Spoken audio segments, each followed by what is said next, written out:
and the water comes from lakes that are behind the hill. So for gravity, the water is pumped and comes into the city.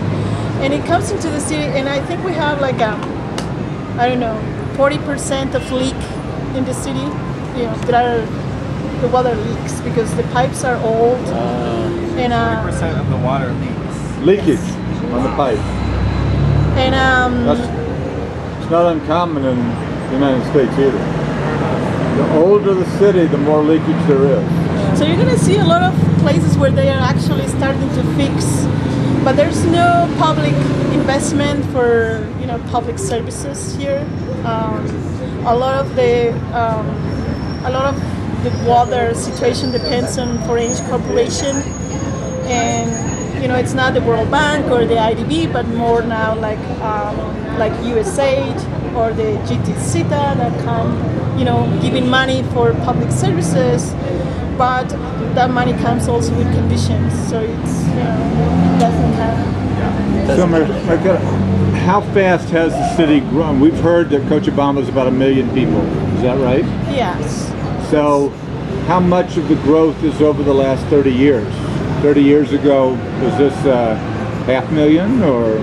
Probably. It has so been that increased fast. a lot. So It was the population is just outstripped. starting from the 80s, I would say 86, middle of the 80s, the population so 25 years. Start to grow.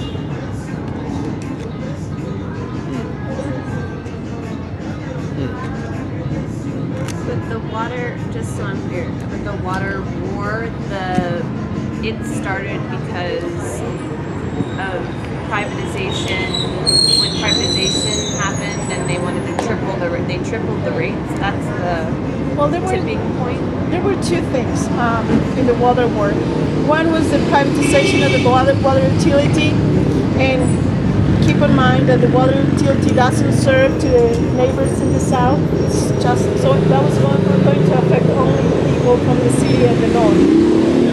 Sorry, just quickly, was this privatization only for Cochabamba or for the whole of Bolivia? Well, there were two things there. So it was the privatization of the water system in Cochabamba, and it was a legislation. It was a new legislation on water. And that new legislation on water was privatizing all the water systems in the whole country. So the legislation was going to affect everybody. Yeah. And the privatization of the water system affected to the people here.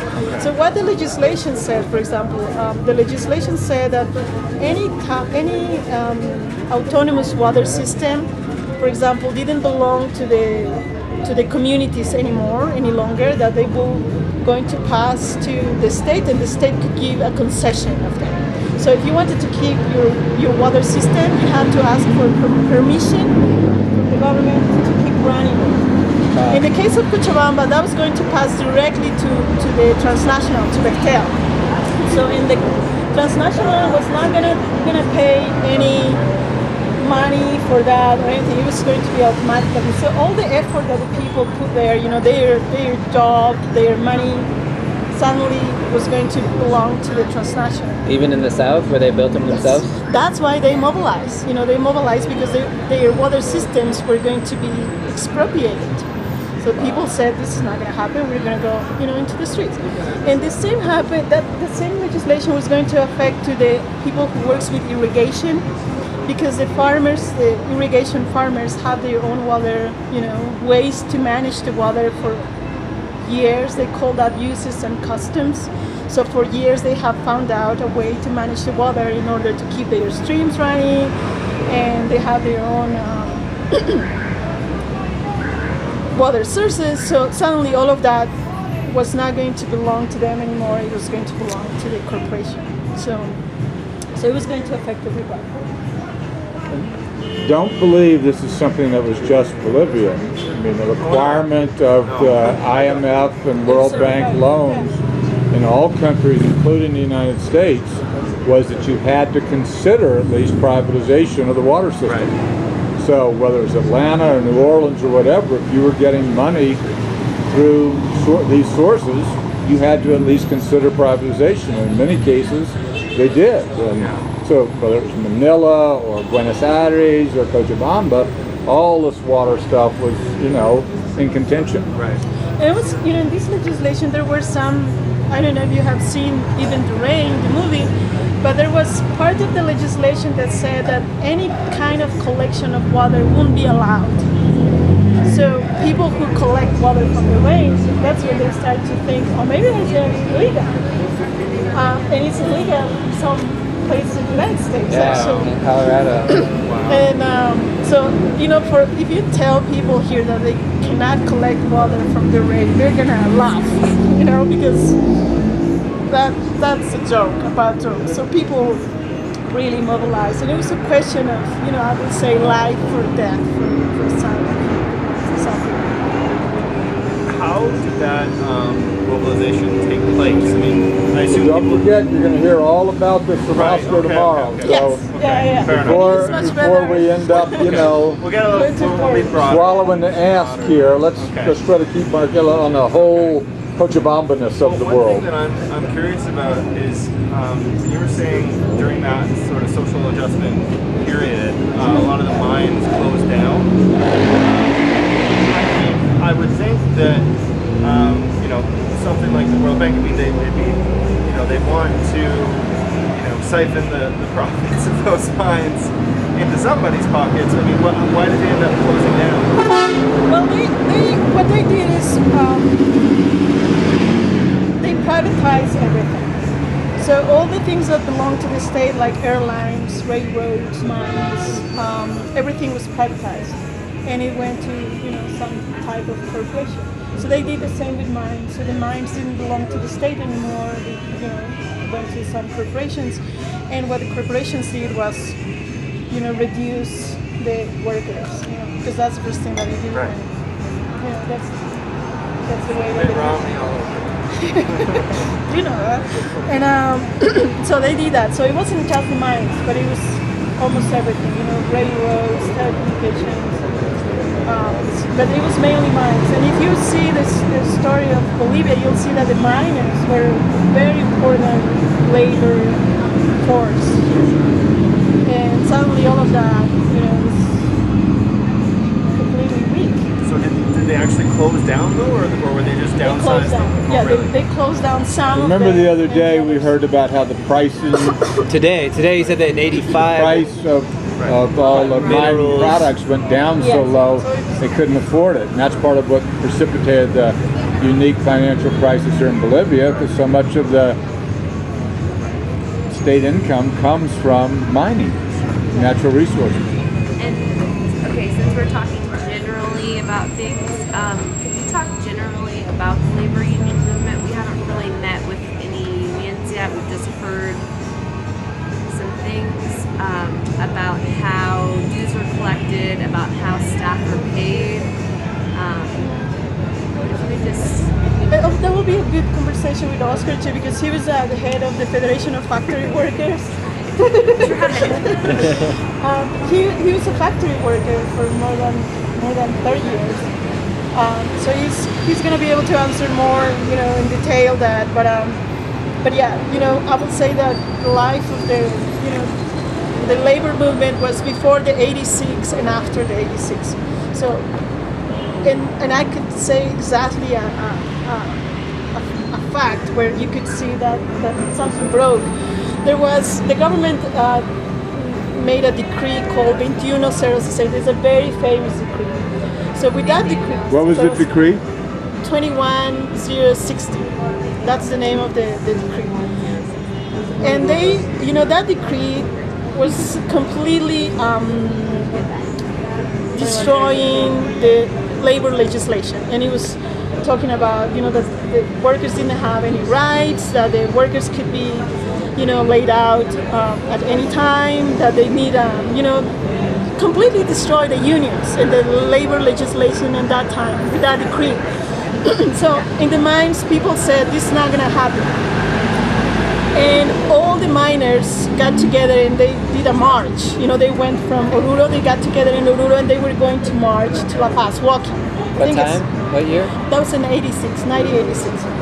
So in half of the way, they were detained by the government. The army went there, And if you talk with some people, there's a very famous guy, which maybe we can try to contact him. He will be good for this kind of stuff. In that moment, the miners all delivered and said, should we keep going to La Paz? But if they will decide that, there was going to be a massacre, because the government wasn't going to allow the march to go to La Paz, because the march was going to kick out the government.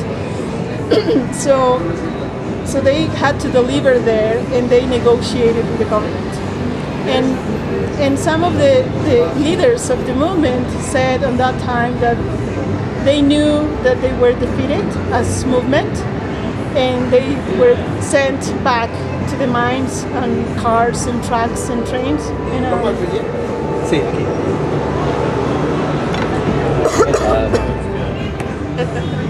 Which one did you get? Lomo grille. Yeah, that's awesome. I'm gonna get some steak before we leave this town.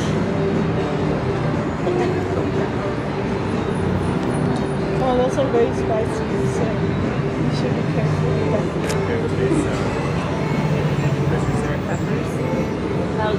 I don't want to lose this story though before we break for eating. So the miners realized that they were defeated. So they said they negotiated with the government in a better, they negotiated a better, because they were going to be fired. So they negotiated the money that they were going to get for being fired, and they returned to the mines. So that was the breaking point for the labor movement. After that it was just defeat until the water war.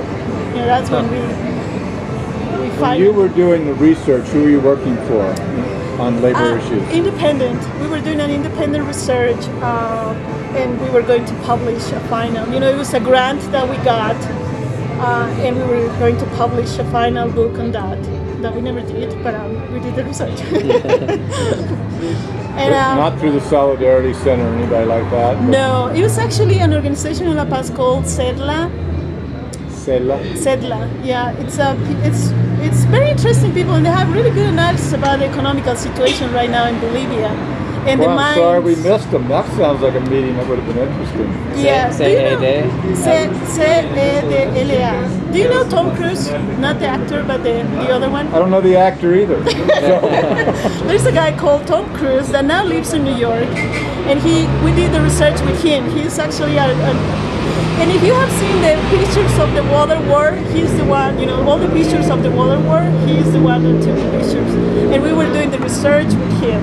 So while he was taking the pictures, I was holding his bike. So we all got sort of dragged into the water war while we were doing our research. And we discovered actually that the people that were in the streets were the ones that we were researching. All the non-organized world, the labor movement that wasn't organized, they were on the streets. And so was that also the tipping point to so much informal labor? Yes. That's when all the economy got terciarizada. You'll see that the whole city your is a market. research, at the time you did the research before the collapse, how much was informal labor? No, we did the research after the collapse. After the collapse. Yeah, because it was after the 86. We did the research in 2000. So, yeah. But it went from what percentage of informal? So you could just see the trend going, because we were told 80% informal labor now? It could be easily. Non-organized workers.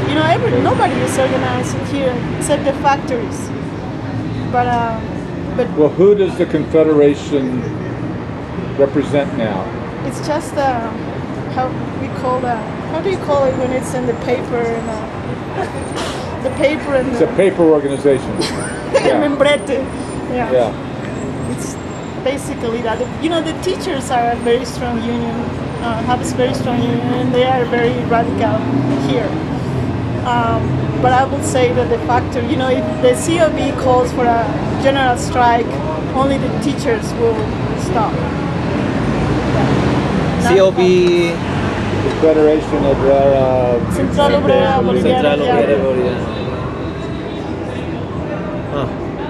Yeah. What percentage of Bolivia is indigenous? It depends. And it's gonna be a census soon. November and December. Yes, and there's a whole controversy on that too because the government didn't put the category mestizo. So it's just all the indigenous and white. And it's like, well, I am not white and I'm not any of those, so I am where I do belong. Wow. Is there an other box? They said, because people did a whole scandal about that, now they said that you can put mestizo in Gracias, the other gracias. ones. Gracias. No, Well, the Afro-Bolivians said they were going to be included in this census. That the Afro-Bolivians. oh yeah, I think they are also there. Yeah. Yeah. So you have an idea of what the percentage is? Oh, the percentage? I don't know. But Percentage of what, Laura? Indigenous people in Bolivia. it's big, but not as Well, big. now what they were saying the other day was what, 23% Quechua, 21% Amara, then For the whole that's country? 40, Okay. it's 44, and then the other 35 or whatever it was another 20% or so. So Those are. I think there's some strong. 2/3, indigenous, I would but bet. it's You know, very tricky when I was how they doing the handle math, but I couldn't tell. those categories sometimes. So you have to be very Henry careful. was saying 70%. Yeah, I'd bet so. And there are more Quechua and Amharic here, is that true? It could be. Yeah. What is what's the general attitude towards the indigenous people in Cochabamba by like mestizo people or like There's more a lot upper of middle class racism. people? Racism has been always existed here. So, but if you see what happened during the water war, I was amazed because there were rich people, indigenous people, all sorts of people, and everybody was helping each other. But if you see what happened, and this was under Morales' government in 2010, I think, there was a huge clash between cocaleros and campesinos and people from the city. And it was like all what we did in April 2000 was completely destroyed because of this clash, People from the city were saying, what the campesinos have to come and do in our city, in those terms. And people from the north came to beat the indigenous with sticks and everything. It was awful. When was that? When was this? And It was just about why they're in the city. it happened.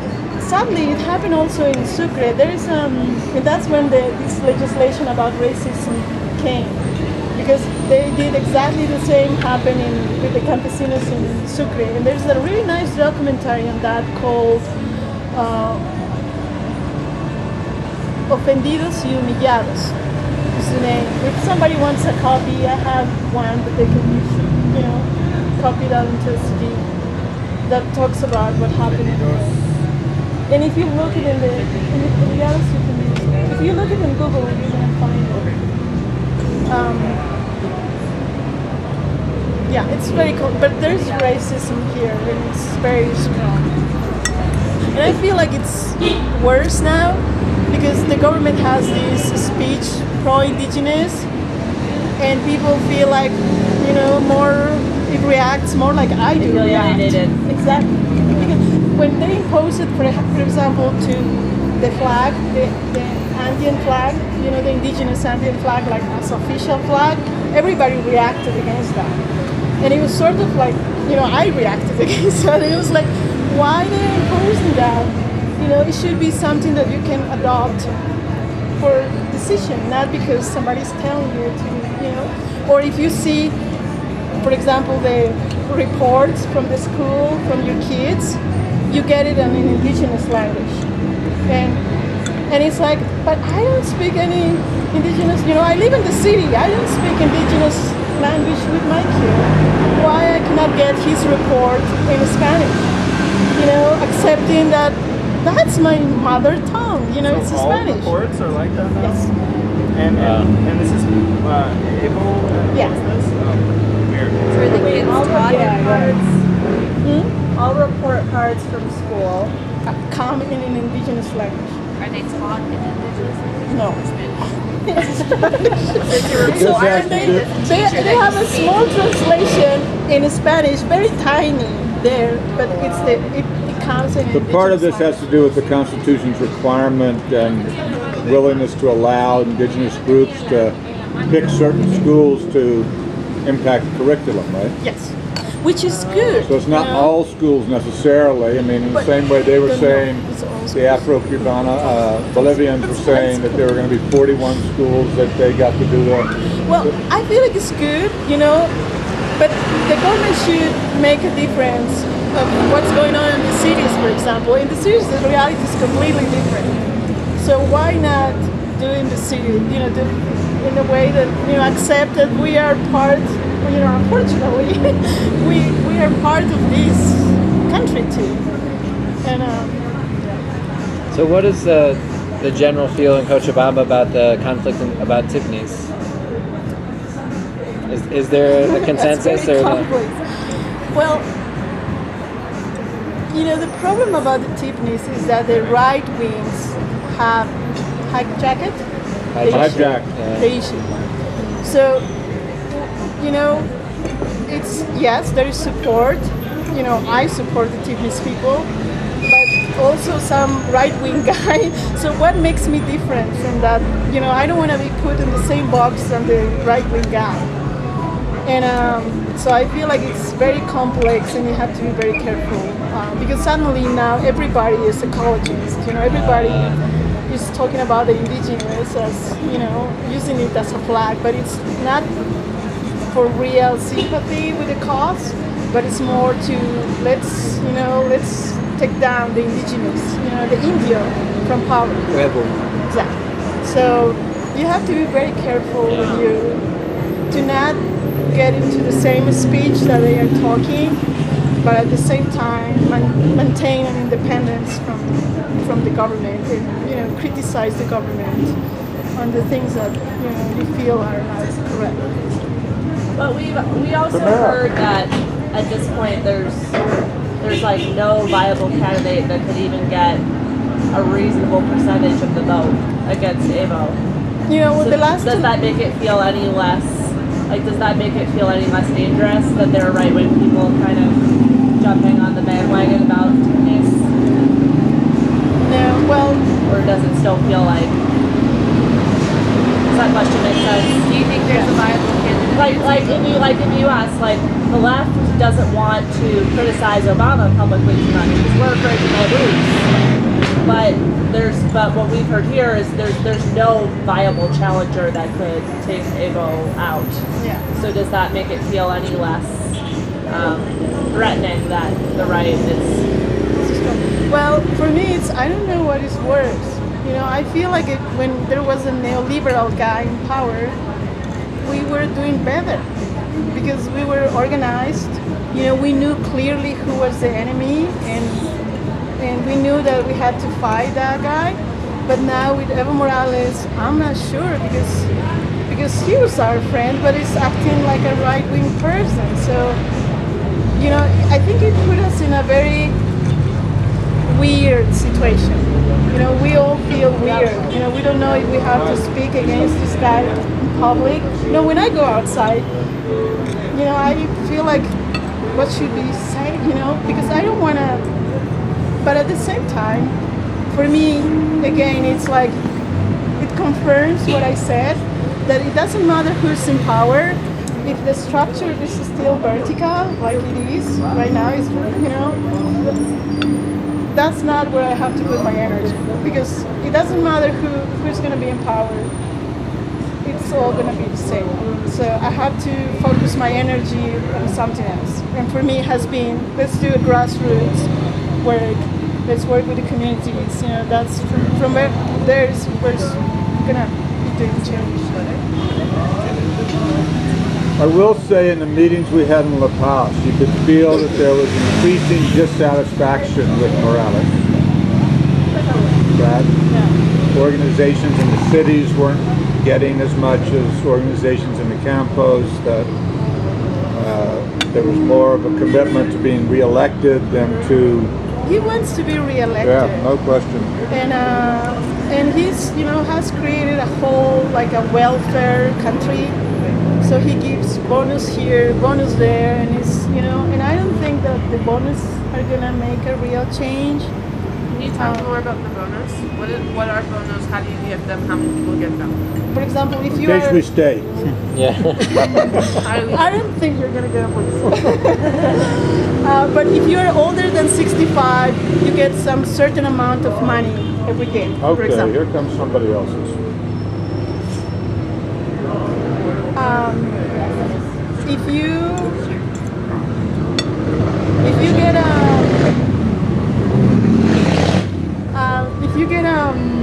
If you are pregnant and you go and check, and that's a very other tricky thing. If you're pregnant and you go to check, your baby, you get a bonus too. But that's destroying actually the traditional ways of, the pregnant women in the countryside, are, because in the countryside, people do not go and see the doctor. They have their own way to do that. So it's sort of, but that's another issue. But it's destroying the traditional ways that the women, have to deal with their pregnancy. So if you are a kid and if you go to a public school, you get a bonus too at the beginning and at the end of the How year. recent is this program?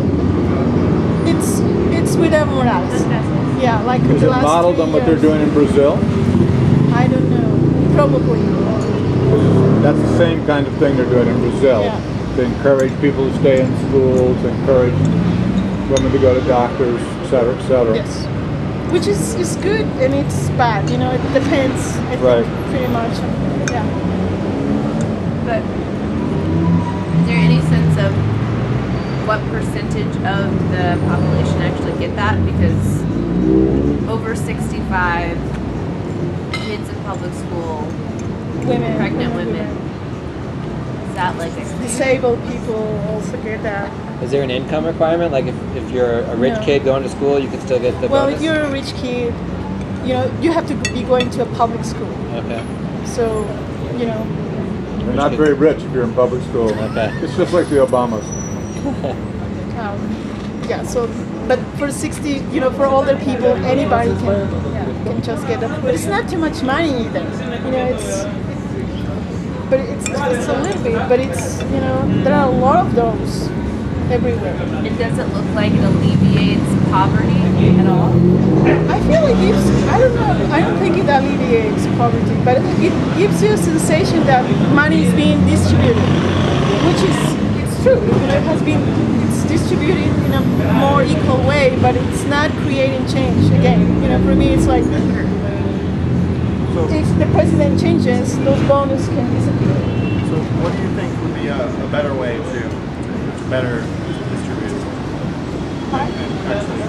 Yeah, well, I don't know, maybe to focus more on, improving some productive sectors, creating an incentive to certain sectors. The other thing that I don't like from the government, and it's happening a lot, is that it's destroying any kind of autonomous initiative. So the government, the state has returned, and it's trying to control everything. So, for example, there was the electricity company here that was, I think 60% was in the hand of the workers and 40% were private, but also some cooperatives. It was 40% weird, but 60% was in hand of the workers. And the government said, they decided to nationalize, and they called that nationalization, nationalize the electricity company. So he took all the shares from the workers, and now they belong to the state. And it's like, well, we actually want more of those things happening. And it's doing the same with the water committees. You know, it's trying to control the water committees. It's trying to uniformize everything. You know, everybody has to work the same.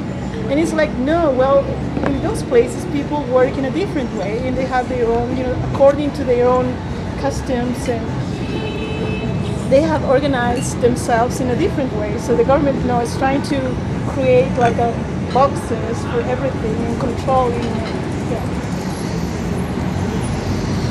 So you're about the first person we've talked to that didn't say that you'd got something about water into the Constitution.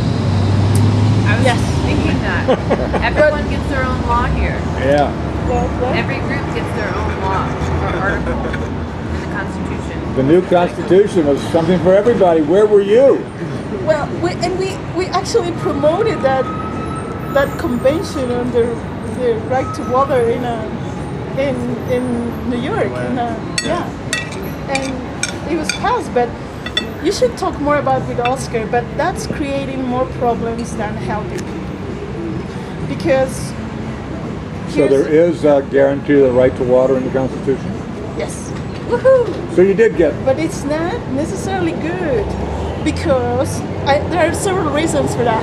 I'm writing about that, but Okay. I don't have all, because we have a majority of indigenous population here, and people have lived without that right to water for years, and it's the same as happening in Ecuador.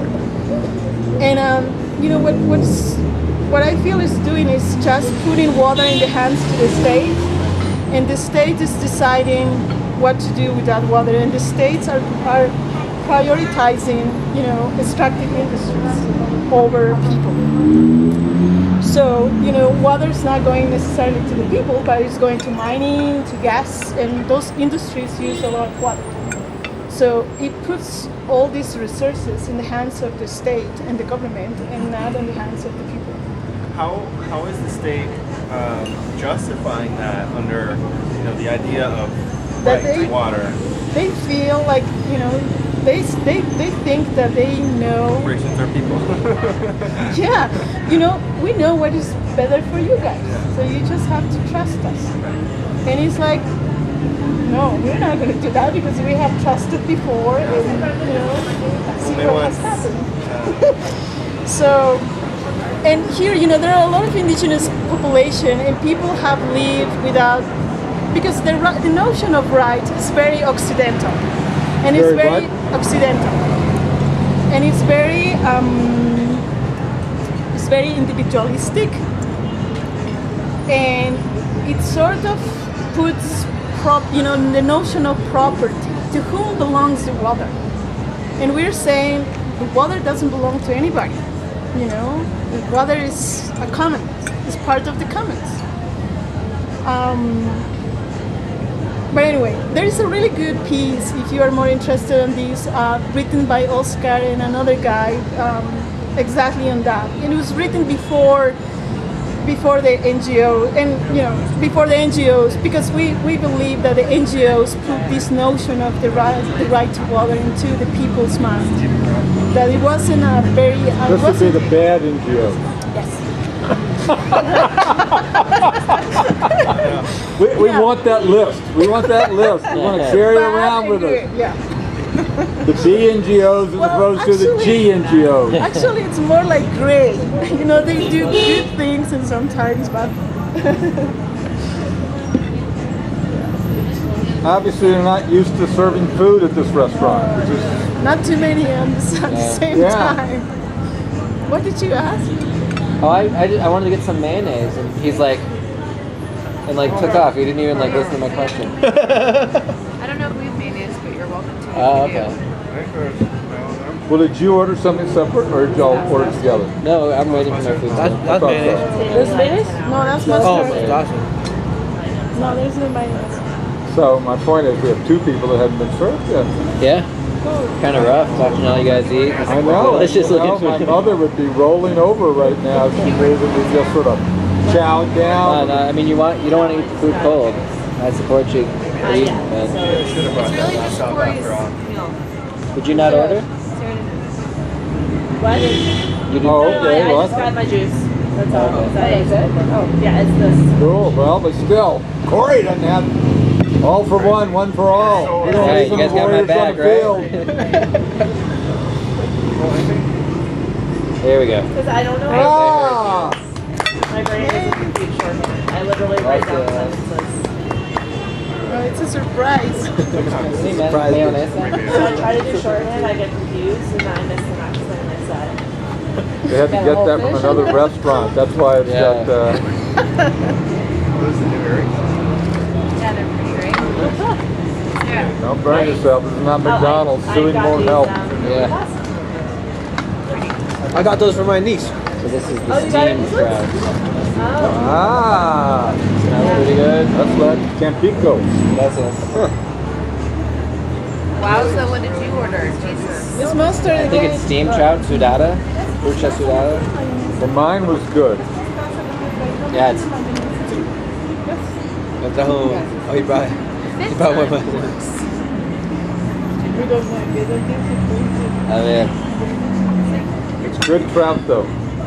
Bring me some salsa golf. What did you really order tonight? It's called pique. Did you like it? Not so much. I do. I'm into the meat right now. It's my I feel like I'm in the Atkins diet. calendar. And then the swirl is pachana. Everything's pachana, which is great. Yeah. Pachana is everywhere.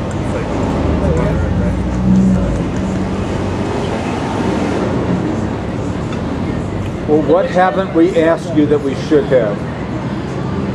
What's my favorite color? What is it? That's about it. I've got a random question. I saw that Lloyd Airlines has gone out of business. Did that have a big impact on the community? Like, was that like an economic Not an difficulty? economic impact, but it was more like a symbolic impact because we What airline is this? LAB is like, it seemed to be like their hub was here and everything. That was one of the companies that was privatized. It belonged to the state. It was privatized, Oh, and then it broke. And I think the government boycotted the airline. Salsa golf.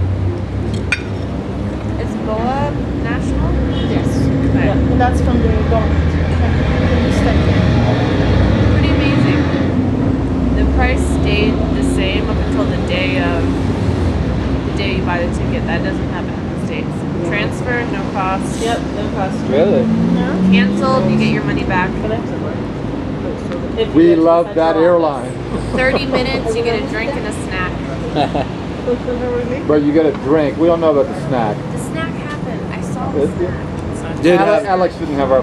it was he a didn't have box our of juice side. and a cookie. Watch out for Bob. Alex What happened? didn't You guys represent got for us. snacks. Oh, yeah? We were sleeping with our mouths open. Oh yeah, sorry.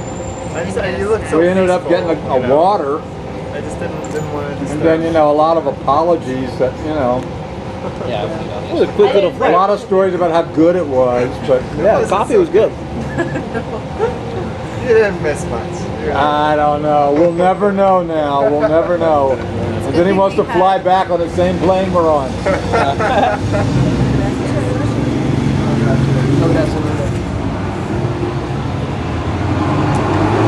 So where do you live in the city, Marcela? I live in the west. Northwest? Yeah, west. How far from here? Probably like 20 minutes by bus, half an hour. Oh wow. And it's another town. It's called Tiquipaya.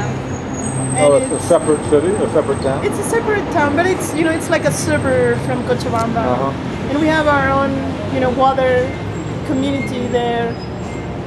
But I get the water from a well myself.